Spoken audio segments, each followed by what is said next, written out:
أعوذ بالله من الشيطان الرجيم بسم الله الرحمن الرحيم அஸ்ஸலாமு அலைக்கும் வரஹ்மத்துல்லாஹி வபரகாத்துஹு. கண்ணியம் நிறைந்த எல்லாம் அல்ல அல்லாஹுவின் நல்லடியார்களே,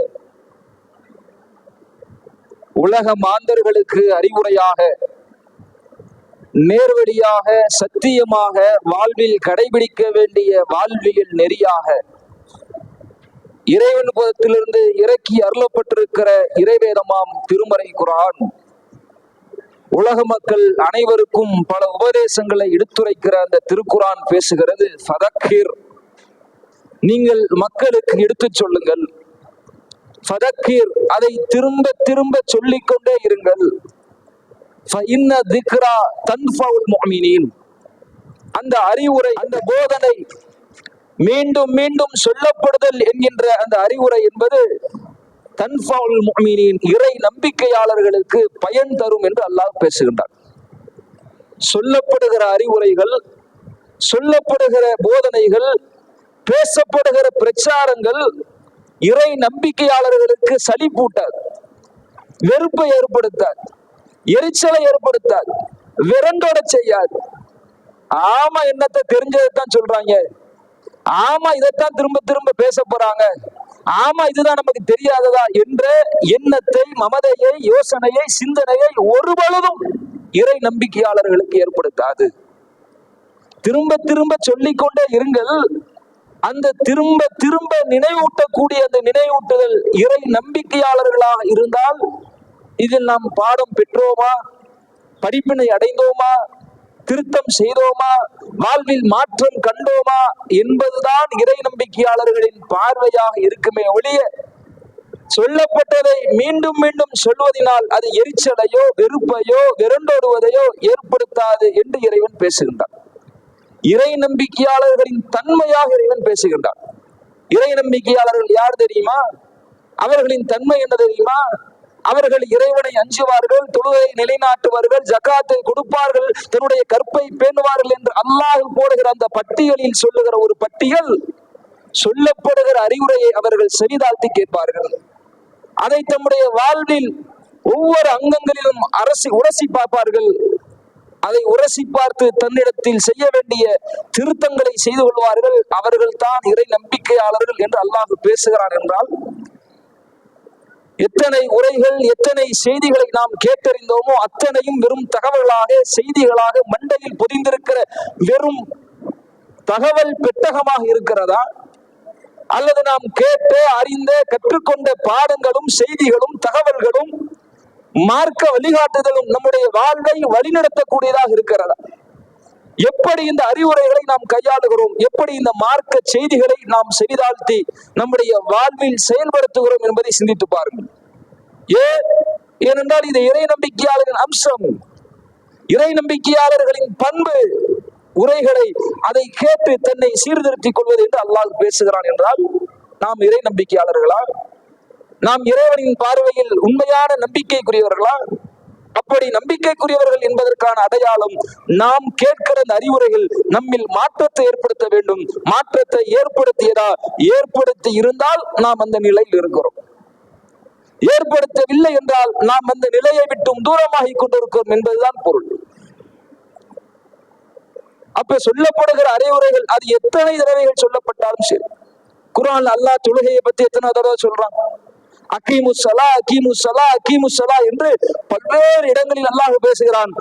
குர்ஆன்ல அல்லாஹ் அதிகமாக பேசிய ஒரு வணக்கம் இருக்கும் என்றால் அது தொழுகையை குறித்து. என்ன வயாம தொழுக என்று வேதத்தை, திருமறை வசனத்தை புறக்கணிப்போமா? அலட்சியப்படுத்துவோமா? அப்ப அல்லாஹ் எதற்கு சொன்னான்?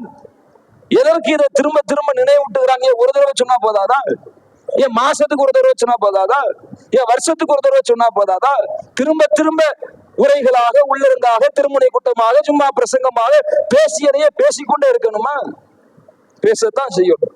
ஏன்? அல்லாஹ் காரணம் சொல்கின்றான், மனிதன் பலவீனமாக படைக்கப்பட்டுள்ளார். நீ பலவீனமா படைக்கப்பட்டிருக்கப்பா, உனக்கு திரும்ப திரும்ப சொல்லப்படணும் தான்.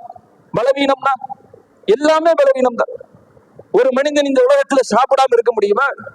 நான் சாப்பிடவே மாட்டாங்க ஒரு மாசத்துக்கு ரெஸ்ட், ஒரு தண்ணி கூட குடிக்க மாட்டேன் சொல்ல முடியுமா?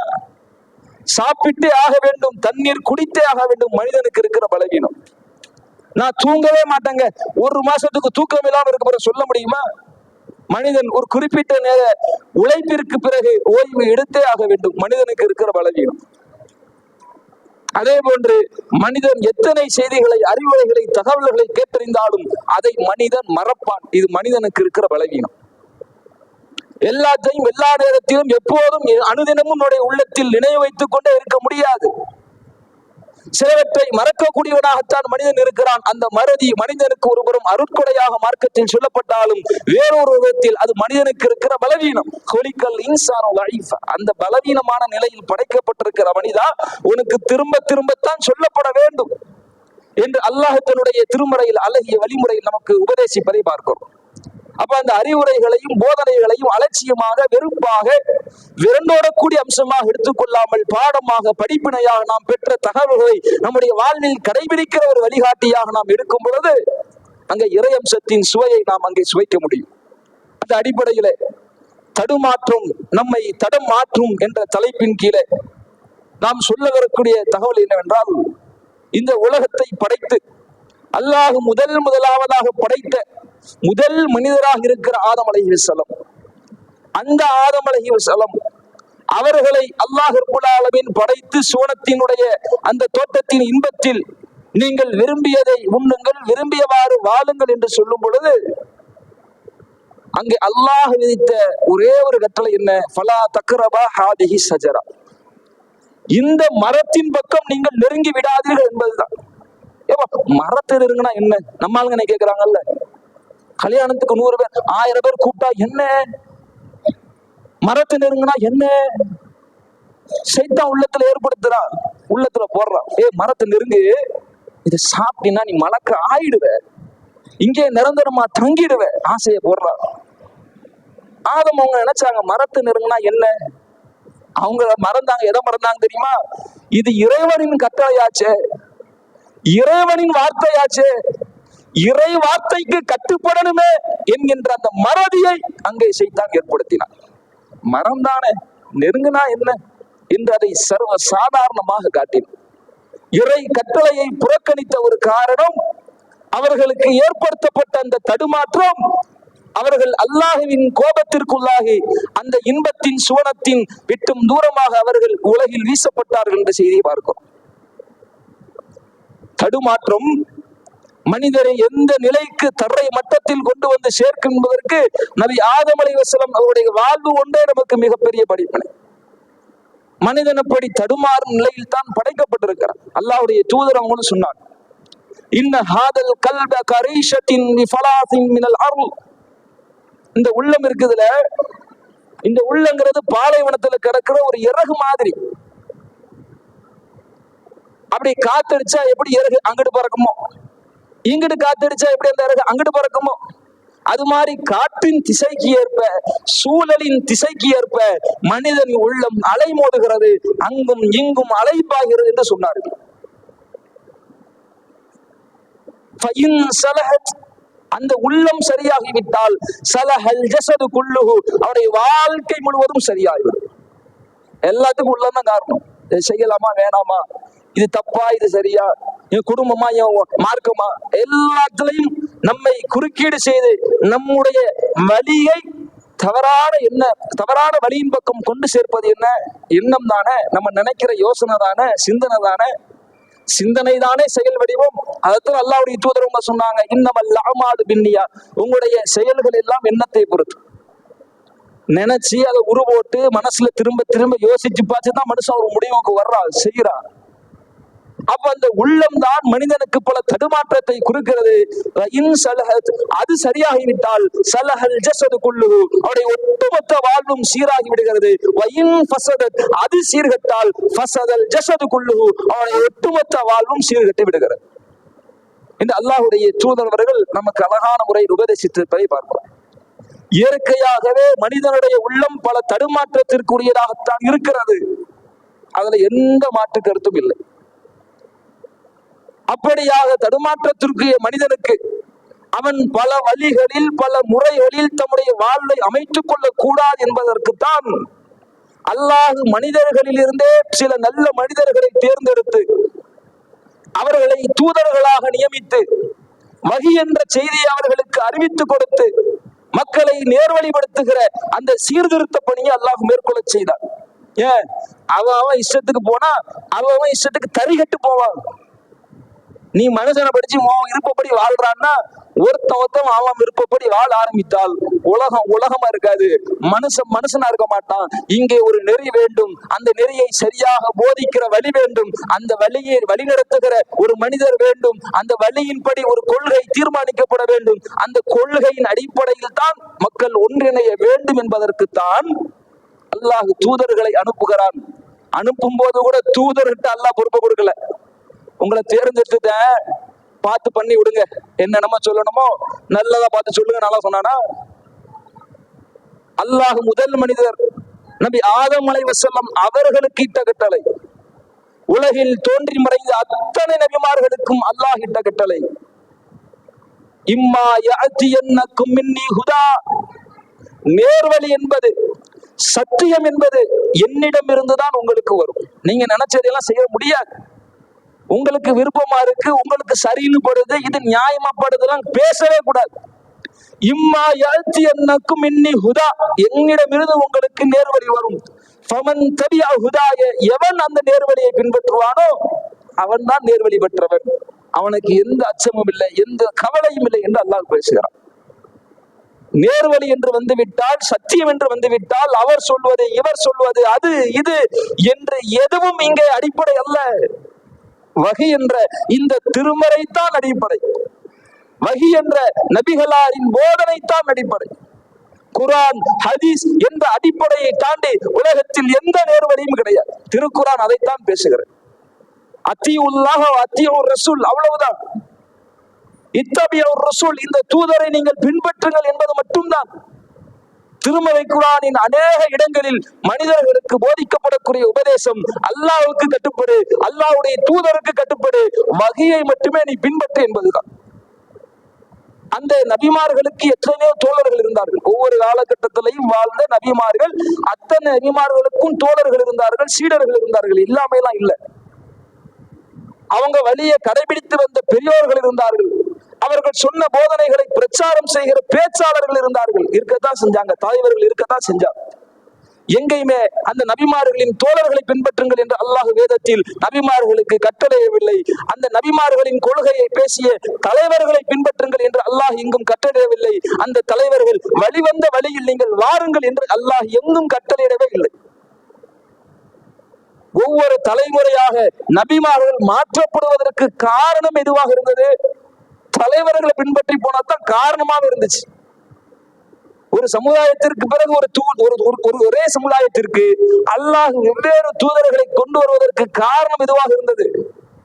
அந்த சமுதாயத்தில் செல்வாக்கு படைத்த பேச்சாற்றல் மிக்க அதிகாரமுடையவர்கள் அதை தம்முடைய சுயத்திற்காக தம்முடைய வழியின் அடிப்படையில் அதை திசை மாற்றுகின்ற பொழுதுதான் அல்லாஹ் அடுத்தடுத்த தூதர்களை அனுப்புகின்றார். தூதர்கள் இந்த சமூகத்தில் அடுத்தடுத்து தோற்றம் பெறுவதற்கு காரணமே வஹி என்கின்ற விஷயத்தை விட்டுவிட்டும் அவர்களின் தோழர்கள் வழி என்ன, அவர்களின் வழி வந்த தலைவர்களின் வழி என்ன, அதை போதிப்பவர்கள் மூதாதையர்களின் வழி என்ன என்று சென்றதுதான் அடுத்தடுத்த தூதர்கள் இந்த உலகத்தில் அனுப்பப்படுவதற்கு காரணம் என்று இறைவன் பேசுகின்றார். அப்படி இருக்க இந்த வஹி அல்லாத ஒன்றை அல்லாஹ் மார்க்கம் என்று எங்கும் எப்போதும் ஒருபொழுதும் சொல்லிவிடவே மாட்டார். அதை ஏந்தி வந்தவர்கள், அதை தாங்கி வந்தவர்கள், அதை நமக்கு எத்தி வைத்தவர்கள் சிறந்தவர்களாக இருக்கலாம், உயர்ந்தவர்களாக இருக்கலாம், போற்றப்படக்கூடிய தகுதியுடையவர்களாக இருக்கலாம், தியாகிகளாக இருக்கலாம், நம்மை விட எவ்வளவோ மேம்பட்டவர்களாக இருக்கலாம். ஆனால் பின்பற்றுதல் என்று வந்துவிட்டால், கொள்கை என்று வந்துவிட்டால், நேர்வழி என்று வந்துவிட்டால் வஹி மட்டுமே நேர்வழி. குர்ஆன் ஹதீஸ் என்பதை தாண்டி வேறு எதுவும் நேர்வழி அல்ல. இந்த ஒரு அடிப்படையை மட்டும் நம்முடைய உள்ளத்தில் ஏந்திவிட்டால் நம்ம எந்த நேரத்திலும் வழிவிட மாட்டோம். ஆனால் சமுதாயத்தில் இன்றைக்கு நடக்கிற குழப்பம் என்ன தெரியுமா? கொள்கையை பற்றிய பேச்செல்லாம் இல்லவே இல்லை. உள்ள சாராம்சம் இருக்குல்ல, சில மசாயில் விஷயங்கள், சில விஷயத்தை எப்படி புரிந்து கொள்வதுங்கிற விஷயத்துல குழப்பத்தை மக்களுக்கு மத்தியில் ஏற்படுத்தி பல பிரிவுகள், பல கோட்பாடுகள், பல அமைப்புகளாக மக்கள் சென்று விட்டதை பார்க்கிறோம். அதில் ஒரு குரூப் தன்னுடைய சுய லாபத்திற்காக, தன்னுடைய சுய ஒழுங்கினத்தை மறைப்பதற்காக இப்படி பல இயக்கங்கள் கண்டுவிட்டதை பார்க்கிறோம். நீங்கள் திருமறை குர்ஆனின் பக்கங்கள் அனைத்தும் பேசுகிற ஒரே கொள்கை வகையை பின்பற்று என்பது மட்டும்தான். கொள்கையை மறந்துவிட்டு மார்க்கத்தின் உட்சாராம்சமான விஷயங்களில் தடம் பெறக்கூடிய மக்கள் தான் இன்னைக்கு அதிகமாக இருக்கிறார். எதை பார்க்கணுமோ, எதுல நம்ம ஆழமா இருக்கணுமோ, எதை தெளிவா இருக்கணுமோ, எதுல உறுதி கொள்ளணுமோ அதை விட்டு ஏனைய விஷயங்களில் கவனம் செலுத்தக்கூடிய மக்களாக இன்றைக்கு மக்கள் திசை திருப்பப்படுகிறார்கள். இந்த திசை திருப்புதலுக்கு ஒரு இறை நம்பிக்கையாளர் ஆளாகிவிடவே கூடாது. அல்லாஹ் ரப்பல் ஆலமீன் நபிகள் நாயகம் ஸல்லல்லாஹு அலைஹி வஸல்லம் அவர்களுக்கும் அவர்களுடைய தூதர்களுக்கும் சொன்ன அறிவுரை என்ன தெரியுமா? ஃபஸ்தகிம் கமா உமிர்த வமன் தாப மஅக. நபியே, நீரும் உம்முடன் இருக்கிற தோழர்களும் உறுதியாக நில்லுங்கள். வலா தத்கவ், நீங்கள் அதுல தவறி விடாதீர்கள். ஃபஇன்னஹு பிமா தஅமலூன பஸீர், அவன் உங்களை கண்காணித்துக் கொண்டுதான் இருக்கிறான். நீங்கள் ஏற்றிருக்கிற கொள்கை, அந்த கொள்கையில் சமரசம் செய்யாதீர்கள். உங்கள் சுய வெறுப்புக்கு அங்கே நீங்கள் இடம் கொடுக்காதீர்கள். ஃபஸ்தகிம் பிமா உமிர்த, உங்களுக்கு எது கட்டளையாக சொல்லப்பட்டதோ அந்த கட்டளையில் நீங்கள் நிலைத்திருங்கள். தெளிவான வாசகத்தில் அல்லாஹ் பயன்படுத்துகின்றான். ஃபஸ்தகிம் கமா உமிர்த.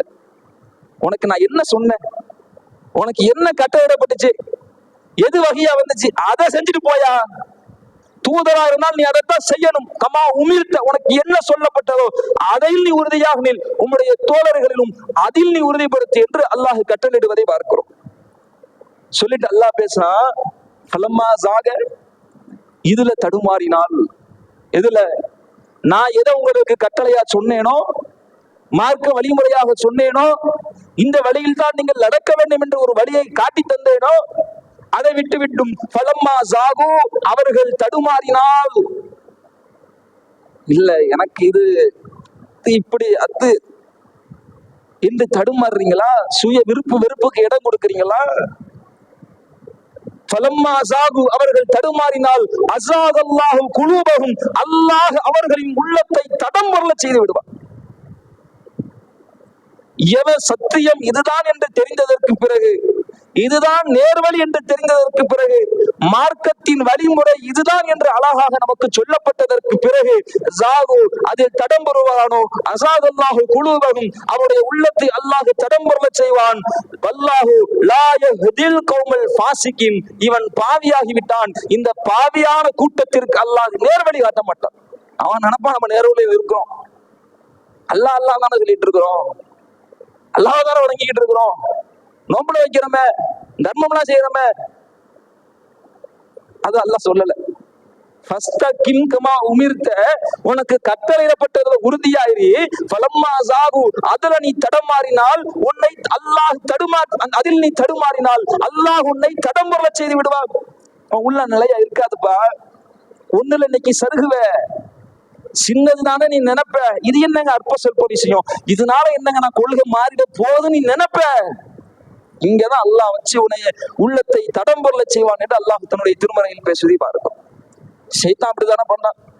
சின்னதுன்னு தானே ஆதம் நபிக்கு ஆசை வார்த்தை காட்டினா, அந்த ஆசை வார்த்தை, அந்த சின்ன சருகள் தான் கொள்கையில் தெளிவற்ற அந்த நிலைதான், உறுதியற்ற அந்த நிலைதான், சமரசம் செய்யக்கூடிய அந்த எண்ணம் தான், தடுமாறக்கூடிய அந்த உள்ளம் தான் நம்மை பாவியாகவே மாற்றிவிடும், நம்மை நேர்வழியை விட்டும் தூரமாக்கிவிடும் என்று அல்லாஹ் எச்சரிக்கை செய்கின்றான். அல்லாஹு லா யஹ்தில் கௌமல் ஃபாசிகின், இவனுக்கு நேர்வழிங்கிறது அடுத்து கிடைக்கவே கிடைக்காது.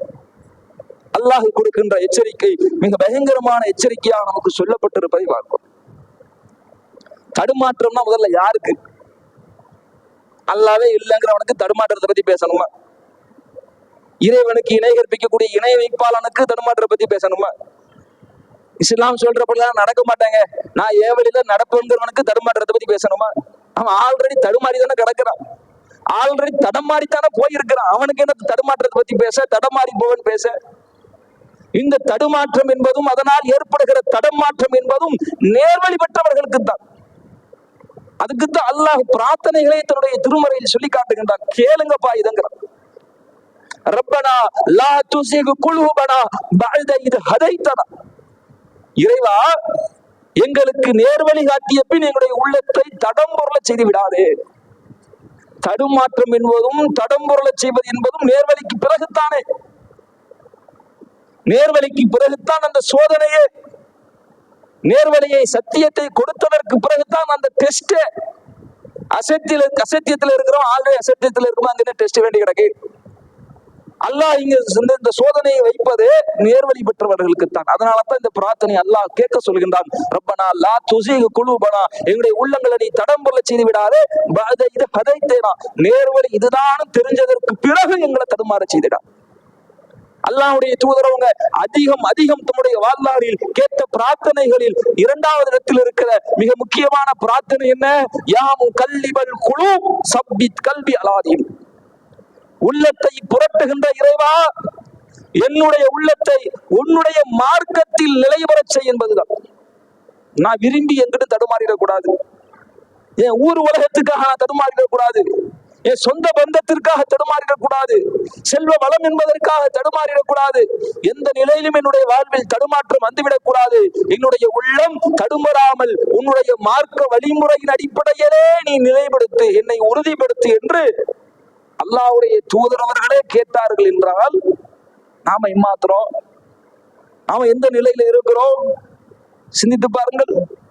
இதைத்தான் அல்லாஹ் இந்த முஃமின்களுக்கு சோதனையாக வைத்திருக்கிறான். சத்தியம் இதுன்னு தெரிஞ்சதுக்கு அப்புறம் உள்ள சோதனை இதுதான். அல்லாஹ் பல விஷயங்களை காட்டி ஆசை காட்டுவார். பல்வேறு விதமான கஷ்டங்களை கொடுத்து சோதனை காட்டுவார். பல்வேறு விதமான வழிகளை காட்டி இது சரிதானோ என்ற எண்ணத்தை ஏற்படுத்த ஷைத்தானுக்கான வழிவகையை அல்லாஹ் கொடுத்திருக்கிறார். அந்த சோதனைகள் நடக்கும். அல்லாஹ் அதைத்தான் பேசுகின்றான். அம் ஹஸிபுதும் அன் ததுகுலுல் ஜன்னத. இப்படி லேசா சொர்க்கத்துக்கு போயலாம் நினைக்கிறீங்களோ? அப்படி இலகுவா போயலாம் நினைக்கிறீங்களோ? அல்லாஹ் அல்லாஹ் ஏகத்துவம் என்று நீங்கள் இறைவனை நம்பிக்கை கொண்டு விட்டால், அல்லாஹ் தான் நான் நம்பிட்டேனே என்று நீங்கள் நம்பிக்கை கொண்டுட்டதுனாலேயே அப்படி லேசா சொர்க்கத்துக்கு போயலாம் நினைக்கிறீங்களா? وَلَمَّا يَعْلَمِ اللَّهُ الَّذِينَ جَاهَدُوا مِنكُمْ وَيَعْلَمَ الصَّابِرِينَ. உங்களில் உண்மையான தியாகிகள் யார் என்பதை அல்லாஹ் அடையாளம் காட்டாமல், உங்களில் இறைவனுக்காக பொறுமை காக்கிற பொறுமைசாலிகள் யார் என்பதை அல்லாஹ் அடையாளம் காட்டாமல் அப்படி லேசா சொர்க்கத்துக்கு போயலாம் நினைக்கிறீங்களா? அல்லாஹ் நம்பிட்டேன்னு சொன்னா அல்லாஹ் விட மாட்டேங்கிறான். நீ அல்லாஹ்வை நம்பி இறைவனின் பாதையில் இருக்கிறன்னு சொன்னதுக்கு அப்புறம் தான்ப்பா உனக்கு ரியல் டெஸ்ட். உங்களை சோதிப்போம், பல கட்டங்கள்ல சோதிப்போம். அந்த சோதனையில் உண்மையாக இருப்பவன் யார் என்பதை அல்லாஹ் பார்ப்பான். பல விதங்களில் அல்லாஹ் சோதனை கொண்டு வந்து சேர்ப்பான். அதுல பொறுமையா இருக்கிறவன் யார் அல்லாஹ் பார்ப்பான். அதுல எவன் செலக்ட் ஆகிறானோ அவனுக்குத்தான் இலகுவான சொர்க்கத்தின் பாதை இருக்கிறது என்று இறைவன் பேசுகிறான். என்றால் நம்முடைய வாழ்வில் இந்த மார்க்க விஷயங்களை கடைபிடிப்பதில் நாம் தடமாறலாமா? அந்த தடுமாற்றம் எந்த நேரத்திலும் நம்முடைய வாழ்க்கையில வந்துடலாமா? இப்படி எல்லாம் தடுமாற்றங்கள் நம்மை தடமாற்ற காத்திருக்கிறது என்பதை பாருங்கள். நபி தோழர்களுடைய வாழ்வில் நடந்த பல வரலாற்று சம்பவங்கள் அதை நமக்கு உணர்த்துகிறது. செல்வத்தினால் ஏற்படக்கூடிய தடுமாற்றம் ஒருவனை சத்திய இஸ்லாம் என்ற சுவனத்தின் பாதையை விட்டு வழிகெடுத்து விடுகிறது. நபியல்லாஹ் இஸ்லாம் அவங்களுடைய காலத்துல போர்க்களத்துல கலந்துட்டு வர்றாங்க. கைபர் யுத்தத்துல கலந்துட்டு வர்றாங்க. அங்க ஒரு நபித்தோழர் தூரத்தில் இருந்து பாய்ந்து வந்த அம்பினால் பாய்ச்சப்பட்டு இறந்துடுற. உடனே சஹாபாக்கள் பேசுறாங்க, அனிஹன் லகு ஷஹாதத்து யா ரசூலல்லாஹ், அல்லாஹ்வின் தூதரே, இதோ இவர் உயிர் தியாகம் ஆகிவிட்டார், அல்லாஹ்வுடைய பாதையில உயிர் தியாகம் புரிஞ்சிட்டார், யா ரசூலல்லாஹ், அல்லாஹ்வின் தூதரே உயிர் தியாகம் செஞ்சிட்டாருன்னு அப்படி பெருமிதமா பூரிச்சு போய் சொல்றான். கால ரசூலுல்லாஹி ஸல்லல்லாஹு அலைஹி வஸல்லம், அப்போது நபியல்லாஹி ஸல்லல்லாஹு அலைஹி வஸல்லம் சொன்னார்கள், கல்லா, இல்லப்பா, அப்படிலாம் இல்ல. வல்லதி நஃப்சு முஹம்மதின் பியதிஹி, முஹம்மதுடைய உயிர் எவன் கைவசம் இருக்கிறதோ அவன் மீது ஆணையாக, இன்ன ஷம்லத ல தல்தஹிபு அலைஹி நாரன், அவர் நரகத்தின் போர்வையை போற்றிக் கொண்டிருக்கிறார், அவர் நரகவாசியாக இருக்கிறார்னு சொல்றான். எல்லாருக்கும் ஆச்சரியம். நரகவாசியா? தன்னுடைய குடும்பத்தை, தன்னுடைய சொத்தை, தன்னுடைய செல்வத்தை அனைத்தையும் விட்டுவிட்டு போர்க்களத்திற்காக, யுத்தம் களத்திற்காக வந்தவர் எதிரிகளின் அம்புகளால் பாய்ச்சப்பட்டு நிர்மூலமாக்கப்பட்டு தன்னுடைய உயிரை இழந்தவர் இவ்வளவு அர்ப்பணிப்பிற்கும், இவ்வளவு தியாகத்திற்கும், இவ்வளவு ஈடுபாடுதலுக்கும் பிறகும் இவர் நரகவாசியா? இவர் எப்படி நரகவாசி ஆவாரு? அல்லாஹ்வுடைய தூதர் அவங்க சொன்னாங்க, அவருடைய போர்வை விலைக்கு பாருங்க, உள்ள அந்த யுத்தத்தில் கைப்பற்றப்பட்ட அந்த பொருட்களை மறைச்சு வச்சிருக்கிறார். ஒரு சட்டம், மார்க்கத்தில் சொல்லப்பட்ட சட்டம் என்ன? யுத்தகலத்தில் எடுக்கப்படுகிற அந்த கனிமத்து பொருட்கள், அந்த கனிமத்து பொருட்கள்னு சொல்லுவாங்க. அந்த கனிமத்து பொருட்கள் அல்லாஹ்வுடைய தூதர் அவங்க முன்னிலையில் வைக்கப்படும். அவங்க தான் பங்கு பிரிச்சு கொடுப்பாங்க. இவர் நமக்கு எதுவும் கிடைக்காம போயிடுமோ அல்லது குறைவா கிடைச்சிடுமோங்கிற எண்ணத்துல உள்ள அமைக்கிதான் வச்சார். உசுர கொடுக்க வந்தவர் ஒரு போர்வையினால நரகவாசியா ஆனார் என்றால், நம்முடைய நம்பிக்கையும் நம்முடைய நேர்வழியும் நாம் கடைபிடிக்கிற தியாக அர்ப்பணிப்பும் நம்முடைய ஏனைய இறைவனின் கட்டளைகளை மீறுவதில் நம்மை காப்பாத்திடும் நினைக்கிறோமா? இதுல என்னங்க இருக்கு? அல்லாவுக்கு மாறா செஞ்சேன், அல்லாவுக்கு இணையா வச்சேன் என்ற எண்ணம் தான் நம்மை தடுமாற்றத்திற்கு, நம்மை தடம் மாற்றுவதற்கு காரணமாகவே இருக்கிறது. அதையெல்லாம் தவிடுபடியாக்கக்கூடிய அந்த எண்ணத்தை எல்லாம் சுக்குநூறாக சிதறிக்கக்கூடிய வகையில் அல்லாஹ்வுடைய தூதர் அவங்க சொன்னாங்க, தன்னுடைய ஒட்டுமொத்தத்தையும் இறைவனின் பாதையில் இழப்பதற்காக வந்தவர். அவருடைய வாழ்க்கையில் அந்த பொருளாதாரத்தின் மீது கொண்ட அந்த மோகம், இறை தூதர் தான் அந்த கனிமத்தை பங்கிட்டு கொடுக்க வேண்டும் என்ற கட்டளை இருக்கும் பொழுது அதற்கு மாற்றமாக அதை மறைத்து வைக்க முயன்றுகின்ற ஒரே காரணம், அவர் நரக நெருப்பை போற்றியவர், நரகவாசி என்று அல்லாஹ்வுடைய தூதர் அவங்க சொல்லுவாங்கன்னா, நம்ம நிலைமை என்னங்கிற, நம்ம நிலைமை என்ன யோசிச்சு பாருங்க. நம்ம என்ன தியாகம் பண்ணிட்டோம்? சுத்தப்புல அல்லாஹ்வுடைய பேரை எழுதி வச்சுட்டோமா? வருடம் முழுக்க நின்று தலையை தொழுது கால் வலிக்க தொழுதோமா? நோன்பு உபரியா நோன்புகள் என்று நோன்பு அவ்வளவு நோன்பு வச்சுட்டோமா? அவ்வளவு தர்மம் செஞ்சிட்டோமா? என்னங்க செஞ்சோம்? ஏதோ கிடைக்கிற நேரத்துல கொஞ்சம் நிமிஷம் பயபக்தியோட ஏதோ வணக்கத்தை புரிஞ்சுக்கிட்டு இருக்கிறோம். அவ்வளவு செஞ்சவருடைய நிலை இந்த ஒரு சிறிய தடுமாற்றத்தால் நரகத்திற்குரியவர் என்று அழைக்கப்படுவார் என்றால் நம்முடைய நிலை என்ன? யோசிச்சு பாருங்க. இப்ப இப்படி செல்வத்தை காட்டி இது சாதாரணம் தானே, அவர்கிட்ட நினைச்சு ஒரு போர்வதானு நினைச்சு எடுத்து வச்சார். இப்படித்தான் சைத்தான் தடுமாற்றத்தை ஏற்படுத்துவான். இந்த தடுமாற்றம் நம்மை சொர்க்கத்தின் பாதையை விட்டும் தடுமாற்றிவிடும். சொர்க்கத்தின் பாதையை பிராக்க விட்டு கொண்டு போய் நம்மளை நரகத்தை நோக்கி இப்படி தள்ளிடும். அப்ப இப்படி செல்வத்தை கொண்டு தடுமாற்றங்கள் ஏற்படும். ஒரு ஏகத்துவவாதி சத்தியம் இதுதான் என்று விளங்கியவர் இதுல ரொம்ப உஷாராக, ரொம்ப எச்சரிக்கையாக இருக்க வேண்டும். அடுத்து என்ன தெரியுமா? நிறைய விஷயங்களை சொல்லலாம். சுருக்கமா மனிதர்கள் அதிகம் தடுமாறக்கூடிய விஷயம் சென்டிமெண்ட். சென்டிமெண்டலா ரொம்ப சீக்கிரமா மனுஷன் தடுமாறிடுறான். வேற எதுல தடுமாறுறதை விடவும், வேறு எந்த விஷயத்தில் அவன் தடமாறி செல்வதை விடவும் அந்த சென்டிமெண்ட் இருக்குல்ல, ரொம்ப ஈஸியா மனுஷனை தடுமாற்றத்தை உள்ளாக்கிடுது. நிறைய சம்பவங்கள் நபித்தோழருடைய வாழ்விலும் பார்க்கலாம், நிதர்சன உலகின் வாழ்விலும் நாம் பார்க்கலாம். தனக்கு பாதிப்புன்னு வரும் பொழுது மனுஷன் சென்டிமெண்ட் ஆயிடுவான். சத்தியம் தான், ஏகத்துவம் தான், கொள்கை தான், எல்லாம் ஆதமுடைய மக்கள் எல்லாம் தெரியும். தனக்கு ஏதாவது ஒரு பாதிப்புன்னு வந்துருச்சுன்னா அது நியாய அநியாயம் அதனுடைய பார்வை ஒரு பக்கம் இருக்கட்டும். நியாயமாவே பண்ணியிருந்தாலும் கூட, அநியாயமா பண்றது ரெண்டாவது. நியாயமாகவே ஒருவர் மீது நடவடிக்கை எடுக்கப்படுகிறது அல்லது ஒருவரை கண்டிக்கப்படுகிறார், எப்ப எப்படி செய்யறது, நியாயமா அவர் செஞ்ச செயல் தவறாயிருந்து கண்டிக்கப்படுகிறார் என்று சொன்னால், எனக்கே சொல்றீங்களோ, உங்களுக்கு எல்லாம் சொன்னவன நான் தானப்பா, ஏன் மேலே நீங்க நடவடிக்கை எடுப்பீங்களா, என்னையே ஒதுக்கி வைப்பீங்களா என்று அந்த சென்டிமெண்ட் மனிதனை அந்த சத்தியத்தை, தெளிவான மார்க்க கொள்கையை விட்டும் தடுமாற செய்யக்கூடிய நிலையை பார்க்கிறோம். இது போன்ற நிலை நபித்தோழர்களுக்கு ஏற்பட்டது. ஆனா அந்த தடுமாற்றத்தை விட்டு மிக இலகுவாக அவர்கள் கடந்து வந்தார்கள். ஹுதைஃபா இப்னுல் யமான் என்று சொல்லக்கூடிய நபித்தோழர் உஹது போர்க்களத்துல அவருடைய தந்தை அல் யமான் என்பவரும் கலந்து கொண்டிருக்கிறார். கடுமையான யுத்தம், முஸ்லிம்களுடைய கை ஓங்கி இருக்கிற நிலையில பின்னாடி இருந்து ஒரு சத்தம் ஷைத்தான் ஏற்படுத்துகின்றான். பின்னாடி உங்களுடைய எதிரிகள் இருக்கிறாங்க, பார்த்து போட்டு தள்ளுங்கன்ன உடனே வேகமாக திரும்பி பின் நிற்பவர்களை எல்லாம் வெட்ட ஆரம்பிக்கிறாங்க. அந்த இடத்துல பார்த்தா அந்த ஹுதைஃபா என்று சொல்லக்கூடிய நபித்தோழருடைய தந்தை அல் யமான் என்பவர் இருக்கிறார். அவங்களை வெற்றத்துக்காக வாழை தூக்கிட்டு போறாங்க. அஸ்ஹாபே, என் தோழர்களே, அபி அபி, என் தந்தை வெட்டாதீங்க வெட்டாதீங்கன்னு போயிட்டு இருக்கும் பொழுது சிறக்குன்னு ஒரு வெட்டு கழுத்துல, திரும்ப அபி அபிங்கிறார், கையில ஒரு வெட்டு, காலில் ஒரு வெட்டு, துண்டு துண்டாக அவர் அங்கே வெட்டி வீசப்பட்டு அங்கே கொலை செய்யப்படுகிறார்.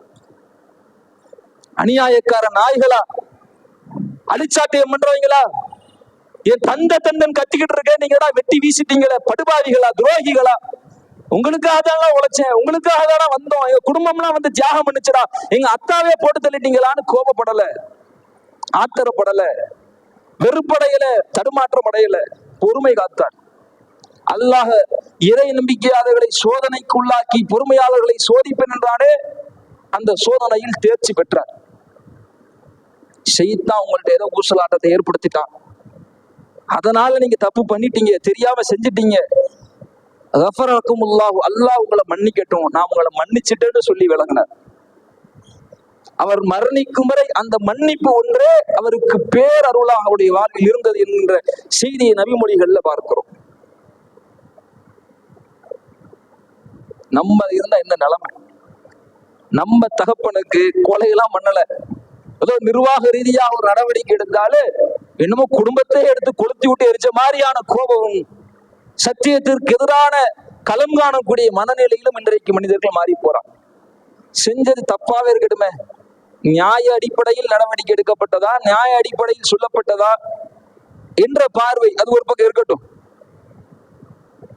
பொய்யாக புரட்டாக ஏதோ ஒரு தனி மனிதனுடைய சுய லாபத்திற்காகவோ அப்படி விமர்சிக்கப்பட்டு ஒதுக்கப்பட்டால் என்ன? பொறுப்புக்காகவா, பேருக்காகவா, 4 பேர் மதிக்கணுங்கிறதுக்காகவா இந்த மார்க்கத்துல இருக்கிறோம், கொள்கையில இருக்கிறோம்? அல்லாஹ்வுடைய பார்வையும் அல்லாஹ்வுடைய நேர்வழியையும் அடையணுங்கிறதுக்காகத்தானே இருக்கிறோம். எவன் மதிச்சா என்ன, எவன் பார்த்தா என்ன, எவன் கூப்பிட்டா என்ன, இல்லன்னா என்ன, அல்லாஹ்வுக்காக நான் இருக்கிறேங்கிற அந்த கொள்கை உறுதி இருக்கணுமா இல்லையா? அங்கே அந்த சென்டிமெண்ட்ல தடுமாறுறான். இதையெல்லாம் அல்லாஹ் சோதனையா வைப்பான். நம்ம எங்க விட்டுறோம்னா, தனி மனிதனுடைய கண்ட்ரோல்ல தான் எல்லாம் இருக்குன்னு மனசுல விட்டு போய் விட்டுறோம். எல்லாம் அல்லாஹ்வுடைய விதிப்படி நடக்குதுப்பா, இதுவும் அல்லாஹ்வுடைய விதிப்படி தான் நடந்திருக்கு, அல்லாஹ் நாடாம ஒரு இலையும் கீழே விடுகாது, அல்லாஹ் இப்படி நாடி இருக்கிறான்னா இதுல எனக்கு ஏதோ அல்லாஹ் ஒரு சோதனையை வச்சிருக்கிறான், நம்ம கரெக்டா இருக்கணுங்கிற எண்ணத்தை தாண்டி எனக்கே இப்படி பண்ணிட்டாங்கடா, நமக்கே இப்படி செஞ்சுட்டாங்கடாங்கிற அந்த வெறுப்பு எங்கே உருவாக ஆரம்பிக்கிறதோ அங்கே கொள்கையின் தடுமாற்றம் கொஞ்சம் கொஞ்சமாக ஏற்பட்டு கொண்டே இருக்கும் என்று அர்த்தம். குடும்பம் குடும்பம் என்று வரும்பொழுது, எங்களுடைய முன்னோர்கள் என்று வரும்பொழுது ஏற்படுகிற சென்டிமெண்ட் மனிதனை தடுமாற்றும், வழிகேட்டின் பாதையில் கொண்டு போய் சேர்க்கும். அல்லாஹ்வுடைய தூதருக்கு உடலாலும் உழைப்பாலும் மூர்க்கதரமான எதிரிகளை அவர்களை தாக்க வரும்பொழுது உறுதுணையாக முன்னின்று நெஞ்சுயர்த்தி நின்ற நபிகளாருடைய பெரிய தந்தையாக இருக்கிற அபூ தாலிப் அவர்கள் அவ்வளவு ஆண்டு காலம் அவருக்கு பக்கபலகமாக நின்றார்கள். இஸ்லாத்திற்காக அவ்வளவு பாடுபட்டார்கள். ஆனா முஸ்லீம் ஆகல. மரண தருவாயில போய் அல்லாஹ்வுடைய தூதர் கேட்கிறாங்க, யா அம்மி, என் பெரிய தந்தையே, லா இலாஹ இல்லல்லாஹ் கலிமத்தன், இந்த அஷ்ஹது அல்லா இலாஹ இல்லல்லாஹ்ங்கற இந்த லா இலாஹ இல்லல்லாஹ்ங்கற இந்த கலிமாவை நீங்க சொல்லுங்க, இதை மட்டும் சொல்லிடுங்க, நான் உங்கள் அல்லாஹ்விடத்தில் நான் பரிந்துரைக்கிறேன் என்று கேட்கிறான். அப்ப அபூ ஜஹலும் அப்துல்லா இப்னு உம்மி அபி உமையா என்று சொல்லக்கூடிய வழிகேட்டின் முஸ்ரிக்கீன்களின் தலைவர்கள் கேட்கிறாங்க, யா அபா தாலிப் அத்தர்கபு அம்மில்லத் அப்துல் முத்தலிப், உங்க பாட்டன் முப்பாட்டன் வழி வந்த வழியை விட்டுட்டு இந்த வழிக்கு நீ போறியா? பாட்டன் முப்பாட்டன் முன்னாரு மூதாதையரு இந்த வழியில தானே இருந்தாங்க, இந்த வழியை விட்டுட்டு நீ போறியா? ஒரு வார்த்தையை தான் கேட்டாங்க. அவர் தடுமாறிட்டார். நான் என் முன்னோர்கள் வழியான அப்துல் முத்தலிபின் வழியிலேயே நான் மரணிக்கிறேன் என்று சொன்னார். இஸ்லாத்தை ஏற்காமல் காஃபிராகவே மரணித்து போனார் என்பதை பார்க்கும். சத்தியம்னு தெரிஞ்சாலும், நேர்வழின்னு தெரிஞ்சாலும், தம்முடைய தம்பி மகன்னு தெரிஞ்சாலும் அவருக்கு உறுதுணையாக நின்றிருந்தாலும், பக்கபலமாக நின்றிருந்தாலும், எவ்வளவு தியாகத்தையும் செய்வதற்கு தயார் என்று வந்து நின்றிருந்தாலும், சத்தியத்தை ஏற்க வேண்டும் என்று வரும் பொழுது எங்க குடும்பமாச்சே, என் முன்னோராச்சே, என் மூதாதையராச்சே என்று பார்க்கிற அந்த பார்வை எப்படி அப்துல் முத்தலிப் அவர்களை வழிகெடுத்ததோ, அதே போன்று என் தம்பி, என் அண்ணன், என் அப்பா, என் தம்பி, என்னுடைய மக, என் மூதாதையர், என் ஊர்க்காரன், என் உறவுக்காரன், என் சொந்தக்காரன் என்ற பார்வையில் ஒரு விஷயத்தை நாம் அணுக ஆரம்பித்தால் அங்கே வழிகேடுகள் பிறக்க ஆரம்பிக்கும். மார்க்கம் என்று வந்து விட்டால், மார்க்கத்தின் சட்டம் என்று வந்து விட்டால், அதை கடைபிடிக்க வேண்டும் என்ற போதனை நமக்கு வந்து விட்டால், அங்க ஊருக்காரன், உலகக்காரன், சொந்தக்காரன் எதுவும் பார்க்க வேண்டியதில்லை. அல்லாஹ்வுடைய பார்வை என்ன, மார்க்கத்தின் வழி என்ன, அந்த வழியில போறோமா, சொந்தம் வந்தா ஊர் உலகம்னு போறோமா, அல்லாஹ் டெஸ்ட் வைப்பா. அங்க எதை நாம் தேர்வு செய்கிறோமோ அங்கே இருக்கிறது நம்முடைய தடுமாற்றம். இப்படியாக இந்த குடும்பத்தின் மீது கொண்டிருக்கிற அந்த சென்டிமெண்ட் மனுஷன் அப்படியே தடுமாற்றி கொண்டு போகும். நிறைய விஷயங்கள் நாம சொல்லலாம். அதுல ஏகத்துவவாதிகளாக இருப்பவர்கள், தௌஹீதை, குர்ஆன் ஹதீஸ் மட்டும்தான் மார்க்கம் என்பதை ஏற்றிருப்பவர்கள், அவர்களுடைய வாழ்வில் இன்றைக்கு பரவலாக சந்திக்கக்கூடிய தடுமாற்றம் என்ன தெரியுமா? குடும்பம்னு வந்துட்டா, ஒரு திருமணம்னு வந்துட்டா தடுமாறிடுறான். எவ்வளவு வருஷம் அந்த கொள்கையில பயணித்தவராக இருந்தாலும் சரி, அவ்வளவு ஆண்டுகள் அதை போல பிரச்சாரங்களுக்கு தலைப்பு கொடுத்தவராக கூட இருந்திருப்பார். ஆனா தனக்கு என்று வரும் பொழுது, தன் குடும்பம் என்று வரும் பொழுது, தன் பிள்ளை என்று வரும் பொழுது அதில் தடுமாற்றமாக கூடிய நிலையை பார்க்கிறோம்.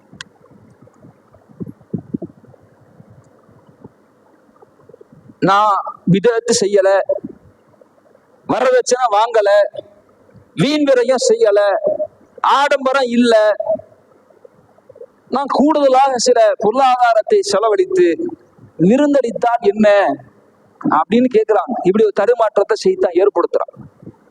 அதுக்கு துணை போகக்கூடிய வகையில் சில நடவடிக்கைகள் எடுத்து நீக்கப்பட்ட சில மனிதர்கள் அதற்கு சான்றாக சில வாதங்களை எடுத்து வைக்கவும் அதுக்கு மயங்கி போற மக்கள் இருக்கிறாங்க. ஆமா சரிதான், இதுல என்னங்க போட்டு ஜமாத்து கடுமை காட்டுதுங்க, ஜமாத்து சரியில்லை, நம்ம தான் அந்த ஹதீஸை உருவாக்கி கொண்டு வந்த மாதிரியும் அதை தயாரிச்சு ரசூலுல்லாஹ்வுடைய பேர்ல இட்டு கட்டின மாதிரி ஜமாத்து சரியில்லை. இன்ன அயலமன் நிக்காஹி ஐஸஹு மௌனா, திருமணத்தில் அல்லாஹ்விடத்தில் பரக்கத்து நிறைந்த திருமணம் என்பது எளிதாக குறைந்த செலவில் நடத்தப்படுகிற திருமணம் என்று நாம சொன்னதா, அல்லாஹ்வுடைய தூதர் சொன்னதா? அல்லாஹ்வுடைய தூதர் அவங்க சொன்னது தானே. அப்ப எளிமை காட்டப்படணுமா இல்லையா? எதுக்கு நமக்கு தேவையா இது? தௌஹீத் ஜமாத்துக்கு இதை ஒரு பிரச்சாரமாக்கி மக்களை வந்து அதை வலுக்கட்டாயமா நீங்க எளிமையா நடத்தணும்னு போதிக்கணுங்கிற என்ன அவசியம் வந்துச்சு? இதனாலேயே பல பேர் தெரிச்சு ஓடுறாங்க. இது சொல்லாம விட்டா இன்னும் கூட்டம் கூடும், இதை சொல்லாம விடுவோம் தானே நினைக்கணும். எதுக்கு இதை நம்ம திரும்ப திரும்ப சொல்லணும்? நிர்வாகியா இருந்தாலும் போ, பேச்சாளர் இருந்தாலும் போ, 10 வருஷம் 50 வருஷம் உழைச்சவனா இருந்தாலும் போ, பொறுப்புல இருக்காத ஒதுக்குறவன் ஏன்? ஆளை சேர்க்கணும், ஆளை வைக்கணும்னா இதை லேசாக்கிட்டு தானங்க போகணும். எதுக்கு கடுமையாக்குறோம்? இதனால் சமுதாயத்தில் ஏற்பட்டிருக்கிற விளைவு என்ன? மனசாட்சி தொட்டு சொல்லுங்க, நெஞ்சத்தை தொட்டு சொல்லுங்க. சமூகத்தில் ஏற்பட்டிருக்கக்கூடிய விளைவு என்ன? இவர் எந்த விஷயத்திலையும் பார்க்க மாட்டாங்க. ஒரு போன் அவர் வச்சிருக்கிற மாதிரி வாங்கணும், வந்தா வாங்குவாங்க, விட்டுருவான். திருமணங்கிறது அப்படியா? ஒவ்வொரு மனிதனுடைய அடிப்படை தேவை அது. கல்யாணம் முடிச்சே ஆகணும். அதுல ஒரு கௌரவத்தை பார்க்கிற மனுஷன் அன்றைக்கு இருந்து இன்றைக்கு வரைக்கும் அது ஒரு கௌரவமாக, எப்படி தங்கம் ஒரு ஈர்ப்பாக மனுஷனுக்கு ஆக்கப்பட்டிருக்குதோ அது மாதிரி திருமணம் அப்படிங்கிறது ஒரு கௌரவமாக மனிதனுக்கு ஆக்கப்பட்டிருக்கு. அது ஜீன்லயே இருக்கு. அப்படி இருக்கும் பொழுது நம்ம வெறும் பேரிச்சம்பளம் கொடுத்து கல்யாணம் முடிச்சா என்ன கஞ்சப்பைய ஒரு பேரிச்சம்பளத்தை கொடுத்தா நம்ம சொல்லிடுவானோ? குடும்ப பந்தங்களை அரவணைக்கணுங்கிற அந்த பார்வையில இந்த திருமண அந்த விஷயங்கள்ல அப்படி தடுமாறக்கூடிய நிலையை பார்த்தோம். விருந்தே கொடுக்க வேணாம்னா சொன்னோம், உறவுகளை அரவணைக்கவே வேணாம்னா சொன்னோம். வீடு கட்டுங்க, விருந்து கொடுங்க. வார சண்டை ஆயிடுச்சா நார்மலா ஒரு காரணமும் இல்லை, என் உறவை பேண போறேன், கூப்பிடுங்க, ₹1,00,000 செலவழிங்க, கொடுங்க. திருமணம் என்று வரும் பொழுது செய்யாதீங்கன்னு ஏன் சொல்றோம்னா அது ஒரு சமூகத்தின் ஒரு அங்கமாக, சமூக கௌரவமாக பார்க்கப்படுகிறது. அப்படி பார்க்கப்படுறதுனாலதான் திருமணத்துக்கு வெட்டி வாங்குறான். திருமணத்துக்கு குமரகாரின்னு எதுக்கு போய் பள்ளியா வாசலா ஏறி இறங்குறான்? பெண் பிள்ளை பெற்றா கவலைப்படுறானே ஏன்? பெண் பிள்ளைக்கு போடணும், திருமணம் முடிக்க அவ்வளவு செலவு பண்ணணுங்கிற அந்த எண்ணம் தானே, ஏற்பாடு தானே. இப்படி நீங்க பல விஷயங்கள் இந்த திருமணத்தை ஒட்டித்தான் சமூகம் ஒரு நிர்பந்தத்திற்கு உள்ளாகிறது என்றால் அந்த நிர்பந்தத்திற்கு ஒரு துணை போகிற காரணமாக, ஒரு முன்மாதிரியாக நான் இருந்து விடவே கூடாது என்றுதானே ஒரு இறை நம்பிக்கையாளன் இருக்கணும். அல்லாஹ் தானே பேசுறான். இறை நம்பிக்கையாளர்கள் அர் ரஹ்மானின் அடியார்கள் எப்படிப்பட்டவங்க தெரியுமா? அல்லாஹ்ட்ட பிரார்த்தனை செய்வாங்க, இறைவா எங்களை இறை அச்சமுடையவர்களுக்கு முன்னோடிகளாக ஆக்கு. இறை உன்னை அஞ்சு நடக்கிற அடியார்கள் இருக்கிறாங்கல்ல, அவங்களுக்கு நாங்க ரோல் மாடலா இருக்கணும். எங்களை பார்த்து அவங்க கத்துக்கணும், எங்களை பார்த்து அவங்க கரெக்டா நடக்கணும். அது மாதிரி எங்களை ஆக்குன்னு அல்லாஹ் பிரார்த்திக்க சொல்றா. யார்? அர் ரஹ்மானின் அடியார்கள். எல்லாரும் அல்லாஹ்வுடைய அடியார்கள் தான். அல்லாஹ் அதுல ஒரு சிறப்பு கிரேட கொடுக்குறான். நெருக்கத்திற்குரிய இறைவனின் விருப்பத்திற்குரிய அர் ரஹ்மானின் அடியார்கள் இப்படித்தான் பிரார்த்திப்பார்கள். பிரார்த்திச்சுட்டு ஓடிடுவாங்கன்னு அர்த்தமா? பிரார்த்திப்பாங்கன்னா அதை செய்வாங்கன்னு அர்த்தம். என்ன நியாயப்படுத்துறாங்க? ஒரு ஆட்டையாவது கொடுங்க அப்துல் ரஹ்மான் பின் அவுஃப் அவங்களுக்கு ரசூலுல்லாஹ் சொன்னாங்களே என்று அதை வைத்துக்கொண்டு இன்றைக்கு நடவடிக்கை எடுத்து நீக்கப்பட்ட குரூப் தௌஹீத் ஜமாத்துல இப்படி ஒரு சலசலப்பு இருக்கு. இப்படி நிர்வாகிக்குள்ள உள்ளவன மக்களுக்கு மத்தியில இந்த விஷயத்துல ஒரு சால்ஜாப் இருக்கு. நம்ம இதை இலகுபடுத்திட்டோம்னா நம்ம அங்கிருந்து ஒரு 10 இழுத்துடலாங்கிற எண்ணத்துல அதெல்லாம் விருந்துக்கு எவ்வளவு வேணா கூப்பிட்டுக்கலாம் அப்படின்னு இன்னைக்கு பேச ஆரம்பிச்சிருக்கிறான். அதுக்கு ஆதாரமா வைக்கிற என்ன தெரியுமா? ஒரு ஆட்டையாவது குடும்ப ரசூலுல்லாஹ் சொன்னாங்க. அதனால அவன் சக்திக்கு ஏற்பட்ட மாதிரி கொடு. எளிமையை போதிக்குமாறு சொன்ன ரசூலுல்லாஹ், எளிமையாக திருமண செலவை நீங்க நடத்துமாறு சொன்ன ரசூலுல்லாஹ் அதுக்கு மாற்றமா நடந்திருப்பாங்களா? எளிமையா நடக்க சொல்லிட்டு ரசூலுல்லாஹ் அதுக்கு மாற்றமா நடந்திருப்பாங்களா? ரசூலுல்லாஹ்வுடைய வார்த்தை மிக தெளிவா இருக்கு. எளிமையா நீங்க திருமணத்தை அதுலதான் பரக்கத்து இருக்குன்னு சொல்லிட்டு அதுக்கு மாற்றமா ரசூலுல்லாஹ் சொன்னாங்கன்னு வந்தா இது முரண்பாடா இருக்காதா? அதெல்லாம் நீங்க விரும்பிய மாதிரி எவ்வளவு வேணா கொடுங்க, அவங்க வசதிக்கு தக்கன்னு சொல்றது இது முரண்பாடா இருக்காதா? ரசூலுல்லாஹ் ஆட்டை கொடுக்க சொன்னாங்கதான். ஆடு என்பது அவர் காலத்தில் எப்படி இருந்துச்சு, என்ன மதிப்பு என்ன, அதை பார்க்க மறந்துடுறான். ஒரு நபி தோழர் வர்றாங்க, ரசூலுல்லாஹ் ஒரே ஒரு வெள்ளி காசை கொடுக்குறான். ஒரு வெள்ளி காசு என்ன மதிப்புன்னு பாத்துக்கோங்க. அந்த காலத்துல ரொம்ப அற்ப சொல்ப மதிப்பு. ஒரு வெள்ளி காசை கொடுத்து போய் சந்தையில போய் ஒரு ஆட்டை வாங்கிட்டு வாங்குறான். அவர் லாபகமா போய் ஒரு வெள்ளி காசுக்கு 2 ஆட்டை வாங்கிடுறாரு. ஆதார போன வீடுகளில் பதிவு செய்யப்பட்டு 2 ஆட்டை வாங்கிடுறாரு. பேசி 2 ஆட்டை வாங்கிட்டு அதுல 2 ஆட்டை ஒரு ஆட்டை வித்துடுறாரு. வித்து அந்த வித்த காசுல ஒரு வெள்ளி காசை வாங்கிடுறாரு. இப்ப ரசூலாட்டை கொண்டு வந்து இந்தாங்க ஆடு, இந்தாங்க வெள்ளி காசு. என்னப்பா இது, வெள்ளி காசு கொடுத்து ஆடு வாங்கிட்டு வர சொன்னா நீங்க வெள்ளி காசையும் கொண்டு வந்திருக்கு ஆட்டையும் கொடுத்து வந்திருக்கு என்ன? ரசூலா இந்த மாதிரி போன சந்தையில 2 ஆடு வாங்கிட்டு வந்தேன், திரும்ப ஒண்ணு நான் என்ன செய்ய வித்துட்டு நான் வெள்ளி காசு வாங்கிட்டு இருந்தாங்க வெள்ளி காசு இப்படித்தான் கொண்டு வந்தாங்கிறான். அப்ப இது எதை காட்டுது? ஒரு வெள்ளி காசுக்கு 2 ஆடு வாங்க முடியக்கூடிய அளவிற்கு அவருடைய காலத்தில் ஆடுகள் என்பது ரொம்ப மலிவாக இருந்தது, அது ரொம்ப சாதாரணமாக இருந்தது. அது இன்னைக்கு அப்படிதான் இருக்குதா? அப்படி சாதாரணமா இருந்ததுனாலதான் ரசூலுல்லாஹ் என்ன செஞ்சாங்க, ஒரு ஆட்டை கொடுத்தாங்க. ஒட்டகத்தை கொடுக்க வேண்டியதானே, கேட்கலாம்ல. ரசூலுல்லாஹ் அவங்க சக்திக்கு ஏற்ப கொடுக்க சொன்னாரு என்று இருந்தால் அப்துல் ரஹ்மான் பின் அவுஃபுடைய சக்தி என்ன, ஒரு ஆட்டை கொடுக்கிற சக்தியா? ஒரு வெள்ளி காசுக்கு 2 ஆடு வாங்க முடியுங்கிற அளவுக்கு அற்பமான ஒரு மதிப்பு குறைந்த ஒரு பிராணியாகத்தான் ஆடு இருந்துச்சு. அதை சொல்லியிருப்பாங்களா ரசூலுல்லாஹ்? ஒரு ஒட்டகத்தையாவது கொடுங்க சொல்லியிருக்கணும். அதுவும் அரபிகள் ரொம்ப மதிப்பா பாக்குற ஒரு சிவப்பு நிற ஒட்டகத்தையாவது கொடுத்தோம்னு சொல்லியிருக்கணும். அதை பார்க்கவே இல்லை ரசூலுல்லாஹ். ஒரு ஆடுங்கிற நேரத்துல ஒரு மதிப்பு குறைவு அவங்க காலத்துல. அதனாலதான் ஜக்காத்து கொடுக்கறதுல என்ன 5 ஒட்டகத்துக்கு சொல்லப்பட்டிருக்கு ஜக்காத் அளவு. ஆனா ஆடுன்னு வரும்போது 40 ஆடுக்கு ஒரு ஆடுன்னு ஜக்காத் சொல்லப்படுது. ஏன்? மலிவா கிடைக்கும், அப்படியே ரொம்ப அதிகமா இருக்கும். அதனாலதான் ரசூலுல்லாஹ் அவ்வளவு ஒரு ஆட்டையாவது கொடுங்கன்னா.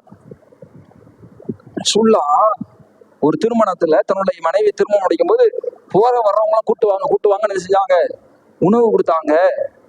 அப்ப இதான் எதை காட்டுது? எவ்வளவு வேணா கூப்பிட்டு விருந்து அடிச்சுக்கலாம் தானே காட்டுது. அவங்க விருந்தா கொடுத்தாங்க, விருந்து கொடுத்தாங்கதான். அது எப்படி கொடுத்தாங்க? ஒரு உணவு கொடுத்தாங்க. அது வந்து உணவு அடிப்படையில வராதுங்க, அது ஸ்வீட். அது ஸ்வீட். அதையே மறைச்சு 300 பேரை கூப்பிட்டாங்க. அவ்வளவு பேரை வர்றவங்க போறவங்களும் ஸ்வீட்டியா? அது ஸ்வீட்டு. பாலாடி கட்டையும் ஒரு பேரிச்சம்பழத்தையும் கொஞ்சம் மாவையும் போட்டு பிசைஞ்சு கொடுக்கிற ஸ்வீட்டு. ஸ்வீட்டை எவன சோறு மாதிரி அதிகமா? ஒரு பேரிச்சம்பழத்தை திண்டு சாப்பாடு மாதிரி வயிறு நுப்புவாங்களா யாராவது? கொஞ்சம் லேசா எடுத்து வாயில போடுவோம். ஒரு சாக்லேட் சாப்பிடுறோம்ல, அந்த மதிப்புல ரசூலுல்லாஹ் உருவாக்குனதுதான் அந்த ஹைஸுங்கிற அந்த உணவு. அது உணவுனா ஸ்வீட்டு. எப்படி கேசரி கிண்டுறோமோ, எப்படி ஜாம் கிண்டுறோமோ, அது மாதிரி ஒரு ஸ்வீட்டு கொஞ்சமா எடுத்து ஆளுக்கு வாயில போட்டா 300 பேர் 500 பேர் கூட வாயில போடலாமே. சாக்லேட் 500 சாக்லேட் கொடுக்க முடியாதா? அது மாதிரி ஒரு இனிப்பு பண்டமா தான் கொடுத்தாங்க. அது அதோடைய மேக்கிங்க நமக்கு காட்டுது. அது ஒரு இனிப்பு பண்டம்னு தான். அதை வச்சுக்கிட்டு 300 பேர் கொடுத்தாங்க 400 பேர் கொடுத்தாங்கன்னு மக்களை டைவர்ட் பண்ணி இங்க இருக்கிற ஒரு சில தடுமாற்றத்தை நம்ம இழுக்கணுங்கிற அடிப்படையில் இன்னைக்கு வெளியே உள்ளவங்க பேசிட்டு இருக்காங்க. இதுக்கு நம்முடைய சகோதரர்களும் சிலர்கள் பலியாவதை பார்க்கிறோம். இந்த தடுமாற்றம் இருக்கக்கூடாது. நம்ம எதுக்கு எளிமையை காட்டணும்னு நினைக்கிறோம், எதுக்கு சமுதாயத்துக்கு முன்மாதிரியா இருக்குன்னு நினைக்கிறோம். இதை பார்த்து ஒரு ஏழ்மை நிலையில் இருக்கிறவன் ஒரு செல்வத்தை செலவழிச்சு ஒரு 1000 பேருக்கு விருந்து கொடுத்தா தான், ஒரு 2 ஆடு அடிச்சு விருந்து கொடுத்தா தான் கௌரவம் மதிப்பு, அதுதான் திருமணம்ங்கிற ஒரு நிலைக்கு போய் கஷ்டப்பட்டாவது அது கொடுக்கணுங்கிற நிலைக்கு போயிடக்கூடாது. அந்த சிரமத்துல சமுதாயத்தில் இருக்கிற எந்த ஒருவனையும் நாம் ஆட்படுத்தி விடக் கூடாது என்கின்ற அந்த எண்ணம் தான் நம்ம இந்த எளிய திருமணத்தை திரும்ப திரும்ப வலியுறுத்துவதற்கு காரணமே ஒழிய வேற எந்த காரணமும் கிடையாது. இதனால நமக்கு இழப்பு தானே ஒழிய, தௌஹீத் ஜமாத்துக்கு திரும்ப திரும்ப பிரச்சாரனால பலரை இழந்திருக்கும் என்பதுதானே ஒழிய அது நமக்கு என்ன லாபம் இருக்கு? இழப்பும் தெரிஞ்சாலும் ஏன் சொல்றோம்? யாருமே வேணாம்ப்பா, ஒருத்தர் இருந்தாலும் போகும், சொல்லிக்கிட்டே இருப்போம். ஹக்கு அதுதானே, மார்க்கம் அதுதானே, இறைத்தூதரின் கட்டளை அதுதானே. உங்களுக்கு எது கட்டளையிடப்பட்டதோ அதில் உறுதியாக இருங்க, அதுல உறுதியாக இருங்க. இதுல நீங்க சருக ஆரம்பிச்சீங்கன்னா அல்லாஹ் உங்களை வழிகெடுத்து விடுவான். அல்லாஹ் ரப்பல் ஆலமீன் தன்னுடைய திருமறை பேசுகின்றான். வழிகேடர்களுக்கான அம்சம் என்ன தெரியுமா? யுமினூன பில் பஅல் வ நக்ஃபுருன பிபஅல். அவங்க மார்க்கத்தை தங்களுடைய சுய விருப்பு வெறுப்பாக பார்க்க ஆரம்பிப்பாங்க. எங்களுக்கு இது பிடிச்சிருக்குங்க, அதனால அங்க இதை செய்வோம். எங்களுக்கு இது செட் ஆகாதுங்க, அதனால இதை நாங்க விடுவோம் என்று மார்க்கத்தின் அம்சங்களை, சட்ட திட்டங்களை சிலரை ஏற்றுக்கொண்டு சிலரை மறுப்பார்கள். இவர்கள் யார் தெரியுமா?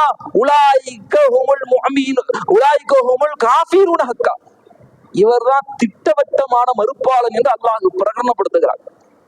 ஏவன் அல்லாஹ் ஏத்தவன், அல்லாஹ் ஒருவனை ஏகத்துவப்படுத்தினவன், இஸ்லாம் தான் சரியான மார்க்கம்னு சொன்னவன், இறைவனுடைய வேதம் குர்ஆன் ஏத்தவன், அந்த மார்க்கத்தின் சொல்லப்பட்ட கட்டளைகளை சிலதை மட்டும் நாங்க கடைபிடிப்போம், சிலது இது நம்மளுக்கு செட் ஆகாது, நம்ம குடும்பத்துக்கு நம்ம அதெல்லாம் செட் ஆகாதுன்னு சிலதை ஏற்று சிலதை விடுவானே, இவன் தான் அல்லாஹ் இல்லை என்று மறுப்பவனை விட அல்லாஹ் இருக்கிறான் ஆனா இதெல்லாம் கேட்க மாட்டோம் இப்படி மறுக்கிறான்ல,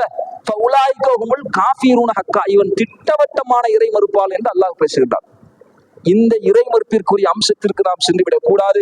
ஏகத்துவவாதிகளாக சத்தியத்தை போதிக்கிற இடத்தில் இருக்கிற நாம் அர் ரஹ்மானின் அடியார்களாக இருக்க வேண்டும் என்றால் மற்ற மக்களுக்கு முன்மாதிரியாக நாம் திகழ வேண்டும்.